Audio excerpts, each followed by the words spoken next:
So the Brooklyn Nets right now are in a lot of trouble. They're currently, at the time of this recording, they're on a 6-7 game losing streak.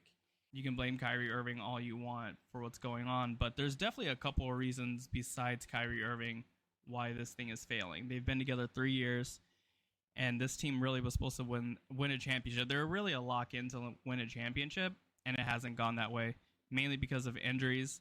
These guys, throughout their whole career, like, they've never really been able to avoid injuries for a long period of time.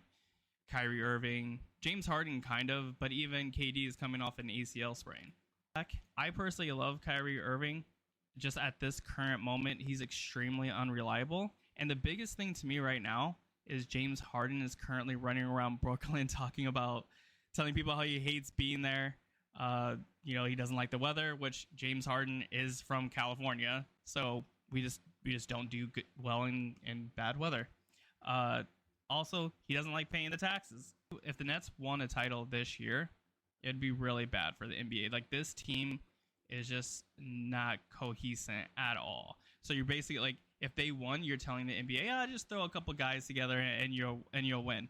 Also, too, I really want to say, like, what was the point in hiring Steve Nash? On the day Steve Nash was hired, you had Kyrie Irving saying, "We don't need a coach." Like, I don't even know what Steve Nash gets treated like Frank Vogel on the Eastern side of things. Like, and even Frank Vogel still, like, he's a defensive coach. He actually has some respect, but I don't understand the point of, like, what Steve Nash actually brings to this team. I think what they'll end up doing next season, they'll probably move off of Steve Nash as their coach. I think that would be a good start. Who knows what goes on with James Harden at the end of the trade deadline. The trade deadline's in like 2 weeks. Who knows if he's going to get traded for Ben Simmons and Kyrie Irving. They're not going to offer Kyrie Irving another contract. Like, that's just not something that they're going to do. And I know, like, this really hasn't been like a total failure. If KD's foot was like an inch or two smaller, they would have went to the finals last year, and we probably wouldn't be having this conversation. But if they don't really win this year, and they break it up, the following year, you can honestly have a conversation about, like, this team was probably the most talented team offensively put together, and they couldn't close the deal. Also, I think LeBron James probably deserves a lot of credit for working with Kyrie Irving as long as he did and making it work, and they won a title together. So, yeah. So something that's been coming up a lot over the course of, like, the last few days on Twitter and on the internet is LeBron possibly leaving. He has one more year on his deal for next year, and then he could be a free agent. I personally, I don't really see why this is news. LeBron James reportedly open to leaving Los Angeles in free agency. LeBron has said multiple times he would like to play with his son Bronny if Bronny gets drafted and declares for the draft. So there's a couple ways, of this even happening. So the answer to the question, like, do I think LeBron will leave, is really a yes and no. So I think what'll happen is LeBron will sign multiple one-year deals until Bronny declares for the draft. So Bronny right now, he is a junior in high school. So next year he'll be a senior, which will be, LeBron's last year of his deal. Then Bronny will go to whatever college. I heard Duke is interested in him, made him an offer, and then also Ohio State. So whatever college he chooses, the following year LeBron will probably sign another one-year deal with the Lakers.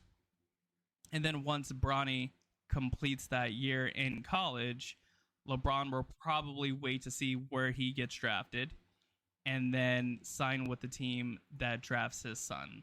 So this whole thing about LeBron James is, like, I think this is mainly news because right now the Lakers are playing terrible.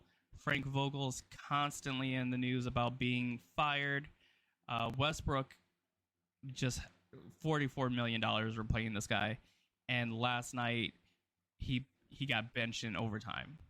Like, so right now there's so much drama with the surrounding the Lakers. So everything right now is just really piling on AD, constantly in and out of the lineup. He's always hurt.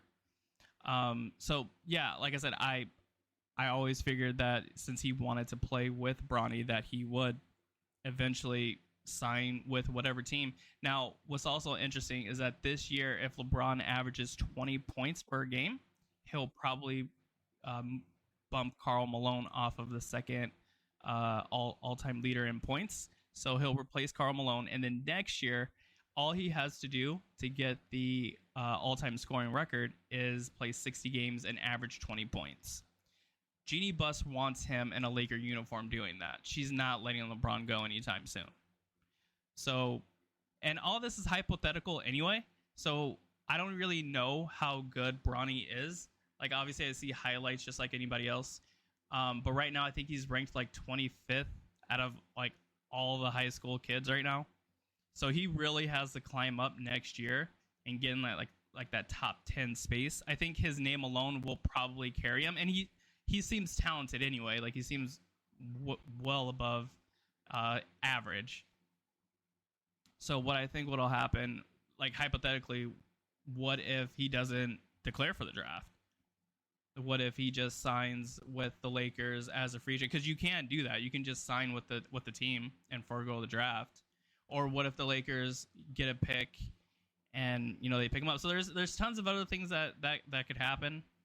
But yeah, the answer to the question is yes and no. He will eventually leave, but it's not like he's looking for another team to join right now.